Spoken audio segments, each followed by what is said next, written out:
Assalamu alaikum everyone. My name is Huzaifah Ahmed and I am from Rehan School, Korangi campus. Today the topic of discussion with ChatGPT is discussing the benefits of learning a new language. So let's start. Hey ChatGPT, today the topic of discussion with you is the benefits of learning a new language. That's a great topic. There are so many angles to it, whether we're talking about cognitive benefits, cultural awareness, career opportunities, or even just personal fulfillment. What specifically would you like to dig into first?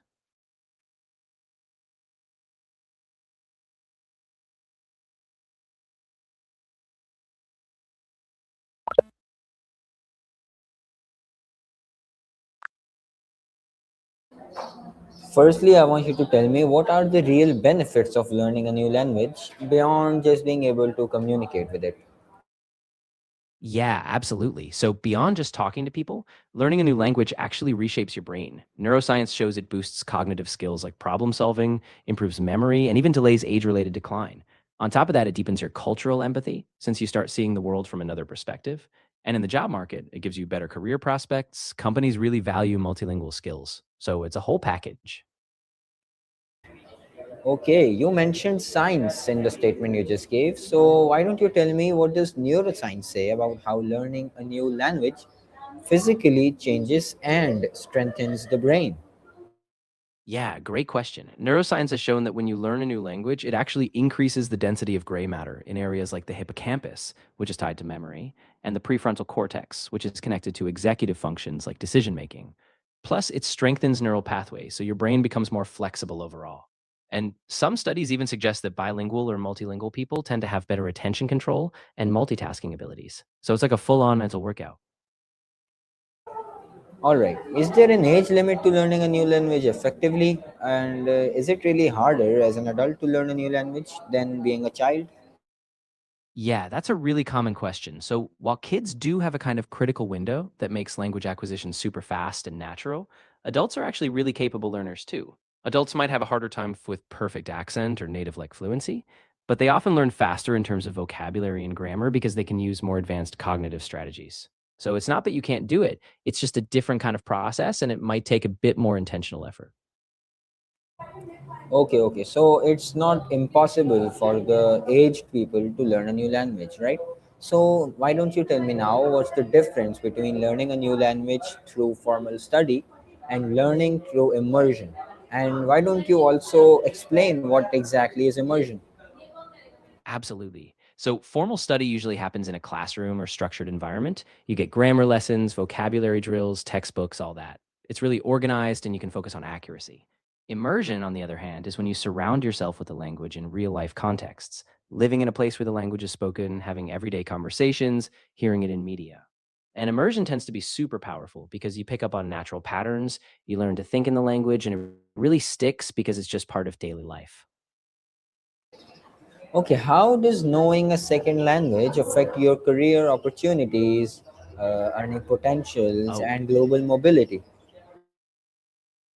exactly. Knowing a second language really broadens your horizons. It makes you stand out in the job market, especially in multinational companies, NGOs, or any organization with international ties.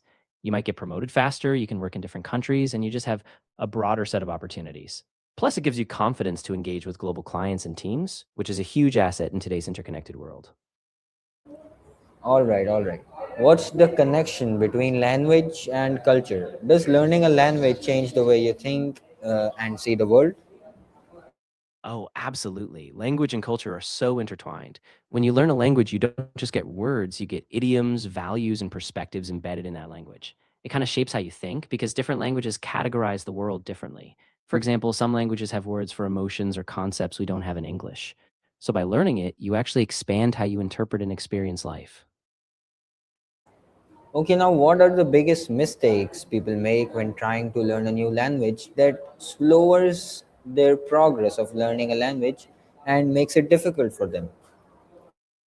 Yeah, there are a few common ones. One big mistake is focusing too much on grammar rules at the expense of actual speaking practice. Another is being too afraid of making mistakes. You have to get comfortable being imperfect.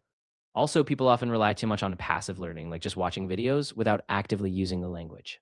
Consistency is key, and you really need to engage in regular speaking, listening, and reading to keep that progress going. Okay, got that. Now, how do apps like Duolingo and online platforms compare to traditional language learning methods? Are they enough?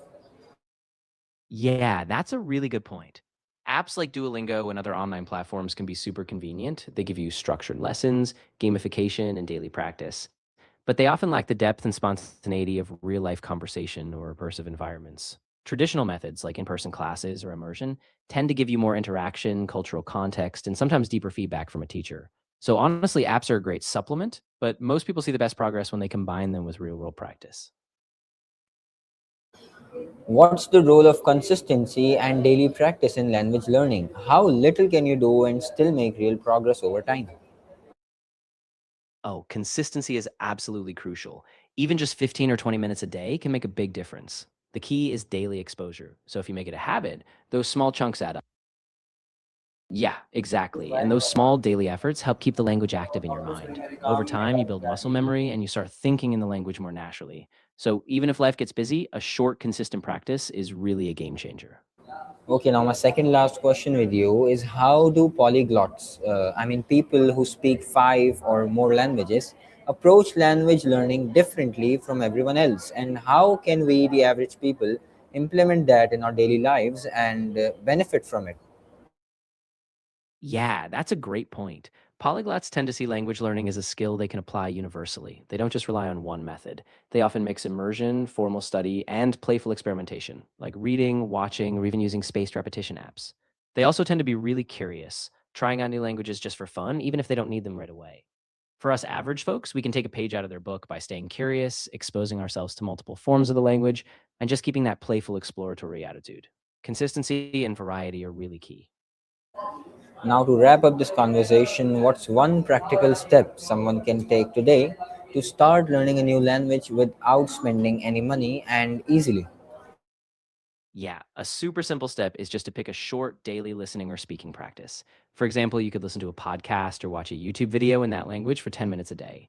Or you could label objects around your house in that language to keep it top of mind. Just commit to a tiny daily action, and over time, that builds real momentum.